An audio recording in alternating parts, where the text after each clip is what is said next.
नमस्कार, मैं हूं नगमा। तो तीसरी बार मोदी सरकार बनाने की तैयारी जोर शोर से चल रही है। लोकसभा चुनाव के नतीजों ने महाराष्ट्र के सियासी समीकरण लेकिन बदल दिए हैं और इसमें आज इस बुलेटिन में हम फोकस कर रहे हैं महाराष्ट्र पर। तो महाराष्ट्र में सबसे बड़ा झटका अजित पवार को लगा है। उन्हें सिर्फ एक सीट पर जीत हासिल हुई है और शरद पवार और उद्धव ठाकरे सहानुभूति लहर पर सवार होकर ताकतवर बनकर उभरे हैं। इस चुनाव के बाद खराब चुनाव नतीजों से एनसीपी अजित पवार के बहुत से नाराज विधायक हैं। इस बीच ये बड़ी खबर आ रही है कि शरद पवार के भतीजे रोहित पवार का ये दावा है कि महाराष्ट्र में कई अब विधायक जो हैं वो वापसी की भी तैयारी कर रहे हैं और 18 विधायक शरद पवार के संपर्क में हैं। अजित पवार के 12 विधायक बीजेपी के भी संपर्क में हैं, ये कहा जा रहा है। अगले कुछ दिनों में सियासी तस्वीर यहाँ पे साफ होगी। किसे शामिल करना है, किसे नहीं, ये फैसला शरद पवार करेंगे। ऐसी भी खबर है कि जिन्होंने पवार साहब को अपशब्द कहे उनकी वापसी नहीं होगी। जिन्होंने नहीं कुछ कहा था उन्हें वापस आने दिया जाएगा।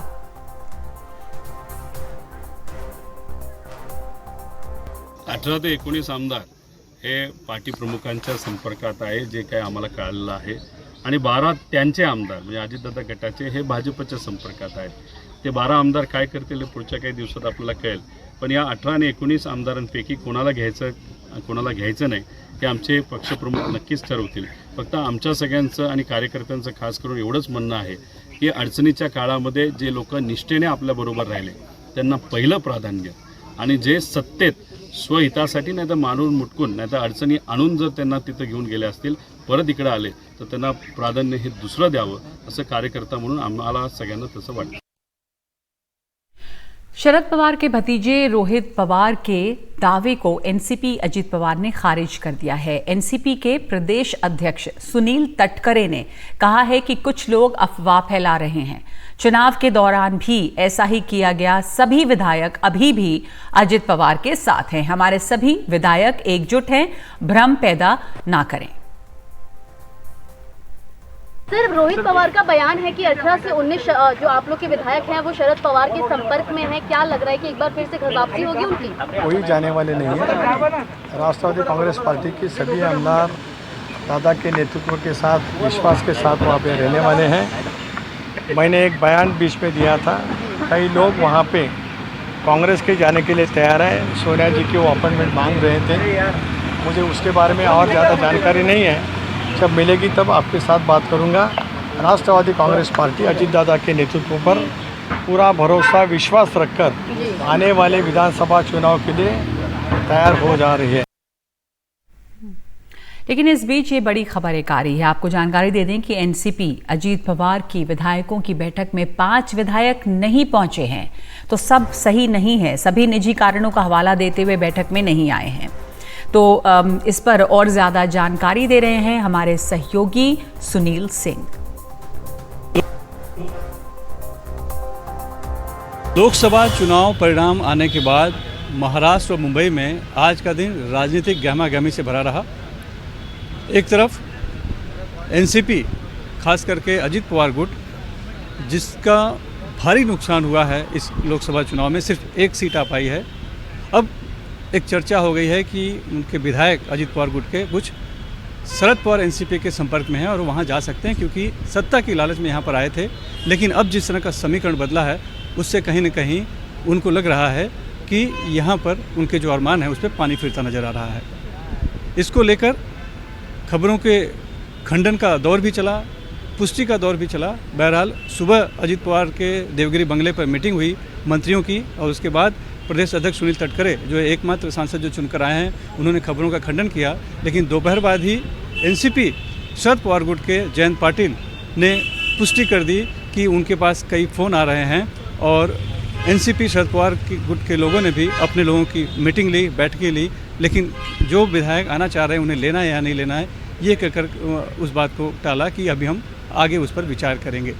उसके बाद एनसीपी अजित पवार की विधायक दल की एक मीटिंग यहाँ ट्राइडेंट होटल में रखी गई है अब शाम को, और जिस तरह की जो चर्चा थी वो आशंका, हालांकि पुष्टि नहीं हो रही है, लेकिन कहीं ना कहीं कुछ तो गड़बड़ है, ये जरूर रहा है। लेकिन क्योंकि 41 विधायक जो आए थे उसमें से 5 विधायक इस विधायक दल की बैठक में नहीं हैं, हालांकि सभी ने अपने निजी कारणों का हवाला दिया है, ऐसा पार्टी की तरफ से बताया गया है, लेकिन ये बताता है कि सब कुछ ठीक नहीं है। इसी तरह जो एकनाथ शिंदे शिवसेना गुट है, वहाँ पर भी गहमागहमी रही आज दिन भर, चूँकि 7 सीटें चुनकर आए हैं। बीजेपी से भी ज़्यादा स्ट्राइक रेट अच्छा रहा है उनका, लिहाजा महायुति में अब उनका कहीं ना कहीं कद बढ़ा है। तो मुख्यमंत्री एकनाथ शिंदे ने वर्षा बंगलों पर अपने सभी सांसदों को, नवनिर्वाचित सांसदों को जिसने चुनाव लड़ा था, सभी को बुलाया था, उन्हें भोजन कराया, उनका सत्कार किया।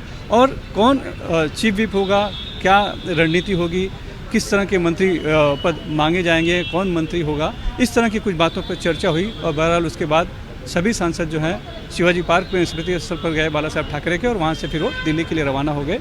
और शाम को मंत्रिमंडल की बैठक के बाद मुख्यमंत्री एकनाथ शिंदे भी दिल्ली के लिए रवाना हो गए। तो ये इस वक्त की बड़ी खबर है। इधर मोदी सरकार 3.0 की ताजपोशी की तैयारियां जोरों पे चल रही हैं, लेकिन बीजेपी को पूर्ण बहुमत नहीं मिलने की वजह से बहुत सारे सवाल हैं और एनडीए का कुनबा बढ़ाने की कोशिश भी हो रही है। और ये भी खबर आ रही है कि बीजेपी वापस उद्धव ठाकरे को एनडीए में शामिल करना चाहती है। अब इस बात की कोई पुष्टि नहीं है, लेकिन इस तरह की कोशिशों का जिक्र किया गया है। एनडीए में उद्धव ठाकरे की वापसी की कोशिशें तेज हैं। बीजेपी ने एक केंद्रीय मंत्री को ये जिम्मेदारी भी सौंपी है, ये भी खबर आई। कल इंडिया की बैठक में भी उद्धव ठाकरे शामिल नहीं हुए थे, इसलिए भी शायद इस तरह की जो खबरें हैं वो चल पड़ी। लोकसभा चुनाव में शिवसेना उद्धव ठाकरे को 9 सीटें मिली हैं। हालांकि उद्धव की वापसी की चर्चाओं को एनसीपी शरद पवार के नेता जयंत पाटिल ने खारिज किया है। उन्होंने कहा है कि उद्धव ठाकरे कहीं नहीं जा रहे। महाराष्ट्र बीजेपी के नेता सुधीर मुनगंटीवार ने भी कहा है कि उद्धव ठाकरे ने बीजेपी के लिए जिन शब्दों का इस्तेमाल किया था, उससे मुझे नहीं लगता कि बीजेपी उनसे बात भी करेगी। सर, इस तरह की खबर आ रही है कि जो स्थिति इसमें हुई है, बीजेपी इससे कमज़ोर हुई है, तो अब वो उद्धव ठाकरे की तरफ फिर से एक अपना संपर्क बढ़ा रही है कि वो साथ में आ जाएं। आपको क्या लगता है, ऐसा बीजेपी कर रही है? मुझे झूठी खबर लगती है। कमज़ोर होने का कहीं विषय ही नहीं है। हमें 2,43,50,000 वोट मिल गए। हाँ, अब ये खबर क्यों फैलाई जा रही है, यह अलग विश्लेषण का विषय है। और जो मुझे राज्य स्तर पे देवेंद्र जी के साथ मिलकर जानकारी है, ऐसी कोई भी खबर महाराष्ट्र के कोई भी नेताओं को नहीं है। तो महाराष्ट्र में कई तरह की उथल पुथल है। महाराष्ट्र में पवार प्ले की भी क्या वापसी हो रही है, ये भी चर्चा है। जिस तरह से इस चुनाव ने शरद पवार को एक बार फिर से एक मजबूत स्थिति में लाके खड़ा कर दिया है। इस पर बातचीत के लिए मेरे साथ दिल्ली स्टूडियो में हैं वरिष्ठ पत्रकार, महाराष्ट्र को अच्छी तरह से समझने वाले वेंकटेश केसरी। बहुत स्वागत है आपका। और हमारे साथ वरिष्ठ पत्रकार रामकृपाल सिंह जुड़ रहे हैं, जूम पे हमारे साथ ऑनलाइन जुड़े हुए हैं। बहुत सारी बातें हैं महाराष्ट्र के बारे में करने के लिए, काफ़ी उथल पुथल है वेंकटेश जी वहाँ पर। लेकिन सबसे पहले जो पवार प्ले की वापसी है, कितनी जोर शोर से और कितनी मजबूती से शरद पवार वापस आए हैं, और अजीत पवार इस वक्त बैकफुट पे लगते हैं। और ये जो कहानियां, ये खबरें आ रही हैं, आपको भी खबरें मिली होंगी कि कुछ विधायक इनके टच में हैं, कुछ बीजेपी। आपको क्या लग रहा है, ये अजीत पवार गुट जो है अब वो टूटने की इसकी संभावनाएं लग रही हैं? इसके 3-4 कारण हैं।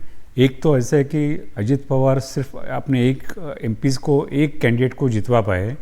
उनके घर में बारामती में खुद उनकी जो पत्नी है वो हार गई है। वो हार गई और वो दावा करते रहे थे कि उन्हीं की वजह से सुप्रिया सुले जीतती हैं। अजीत पवार का गढ़ है बारामती। तो और वहाँ से खबरें आ रही कि ये जो बीजेपी और एकनाथ शिंदे के लोगों ने सुप्रिया इसके अजीत पवार के लिए काम नहीं किया, ऐसी भी खबरें वहाँ हैं। लेकिन जो भी हो, वहाँ उनके जो एमएलए हैं और जो उनका वर्कर है, उनको लगा कि अजीत पवार के साथ रहने से हम आने वाले, हमारा कोई राजकीय फ्यूचर नहीं है, भविष्य नहीं है। तो ये बात कहीं ना कहीं नीचे गई है, नीचे स्तर पर गई है। अभी जो हायरार्की है रोलिंग फ्रंट में, जिसको महायुति कहा जाता है, वहाँ अजीत पवार नंबर 3 पे खड़े हैं। नंबर 2 पे तो एकनाथ शिंदे है जी, अब पहले बीजेपी है। तो वहाँ महाराष्ट्र में अब अजीत पवार का रोल क्या रहेगा, उसके साथ में गए तो हम कितने, एक तो उनको सीट कितने बीजेपी दे देगी, और उसके बाद में वो कितने लोगों को जितवा पाएंगे। और अजीत पवार खुद कहते थे कि मुझे चीफ मिनिस्टर बनना है, मुख्यमंत्री बनना है। तो अब इस सिचुएशन में तो उनका मुख्यमंत्री बनने का कोई चांस नहीं है। तो इस चुनाव, अभी आगे राज्य के भी चुनाव होने हैं, इसमें किस तरह से ये अभी के नतीजे तो जो हैं आपको लगता है आगे प्ले आउट करेंगे? ये नतीजे जो आने वाले अक्टूबर महीने में महाराष्ट्र विधानसभा के चुनाव हो जाएंगे। तो अभी बचे हैं 4 महीने। तो अभी तो शुरू हुआ है, बरसात हो जाएगी, उसके बाद में कृषि हंगाम हो जाएगा, उसके बाद में गणेश चतुर्थी आ जाएगी, उसके बाद में नवरात्रि आ जाएगी, चुनाव हो जाएंगे। तो इसमें ये लोग कितना अपने आप को, ये अजित पवार अपने संगठन को बिल्ड करेंगे, रिवाइव करेंगे, ये सबसे बड़ा सवाल है। दूसरी बात, ये पूरे चुनाव में शरद पवार ने दिखा दिया है कि वो महाराष्ट्र के दमदार नेता है। इस एज में उन्होंने नए कैंडिडेट दे दिए और बड़े बड़े लोगों को उन्होंने हरवाया। 10 सीटें उन्होंने कॉन्टेस्ट की, उसमें से 8 वो जीते हैं और कांग्रेस को उसका फायदा हुआ है। उद्धव ठाकरे और शरद पवार ये महाराष्ट्र के लीडर, अनडिस्प्यूटेड लीडर बन चुके हैं। तो ये जो विरासत की लड़ाई, इसके पहले हम चर्चा कर रहे थे उद्धव ठाकरे के लिए भी और इनके लिए भी, शरद पवार के लिए भी, कि कौन असली एनसीपी है, कौन असली शिवसेना है। रामकृपाल जी, आपको लगता है कि इस चुनाव नतीजे ने उसका जवाब भी दे दिया है? बार बार ये बात होती थी कि ये जो है विरासत की लड़ाई है, और बात की कौन शिवसेना असली है, कौन उद्धव ठाकरे के लिए बहुत बड़ी बात थी। एनसीपी शरद पवार जो है, वहां से भी उनका चुनाव चिन्ह से लेकर उनको काफी पार्टी में टूट फूट हुई, तो सहानुभूति की लहर थी एक इनके लिए, और इसका जवाब साफ आ गया है। निश्चित तौर पर ये सहानुभूति उद्धव के साथ भी रही है, लेकिन जो एनसीपी के साथ जो स्थिति शरद पवार की है, वो स्थिति उद्धव ठाकरे की नहीं है। अब आप देखिए, कल तक उद्धव ठाकरे कह रहे थे, परसों तक, कि भाई कोई प्रधानमंत्री नया बनाने की कोशिश की जाए। अब आप ये सोचिए कि अगर, एक मैं हाइपोथेटिकल कह रहा हूं, अगर मान लीजिए जेडीयू और टीडीपी दोनों भी इधर आ जाएं, तो आप देखिए कि उद्धव ठाकरे की उस संगठन में, उस पूरे गुट में 8वीं पोजीशन होती है। शुरू में Congress number 1, Samajwadi party Akhilesh number 2, ऐसे आप जोड़ते जाइए, और उसके बाद स्टालिन, तो 8वें नंबर की पोजीशन। कल को मान लीजिए कि कोई केंद्र में अगर सरकार बनती भी है, तो 8वें नंबर वाली पार्टी को क्या मिलेगा? नंबर 1। नंबर 2, जो शिवसेना तो पहले थी इकट्ठा, आज उसके बंटवारे से दोनों को नुकसान हुआ है, आप ये कह लीजिए। लेकिन देखिए, उद्धव ठाकरे 21 सीटें लड़े, और उनसे ज्यादा अच्छा स्ट्राइक रेट कांग्रेस और शरद पवार का था। कल को अगर मान लीजिए लोग साथ लड़ते हैं, तो बार्गेनिंग पावर किसकी होगी? वो 21 सीट लेकर के कितनी सीटें लेके आए, और कांग्रेस को सिर्फ 17 सीट दी, जिसमें से वो 13 सीटें जीती है, और शरद पवार को 10 सीटें दी, वो 8 जीते हैं। तो सवाल इस बात का है कि जो 5 महीने के बाद जो इलेक्शन होने जा रहा है, उसमें वो तीसरे नंबर पर आते हैं उद्धव ठाकरे।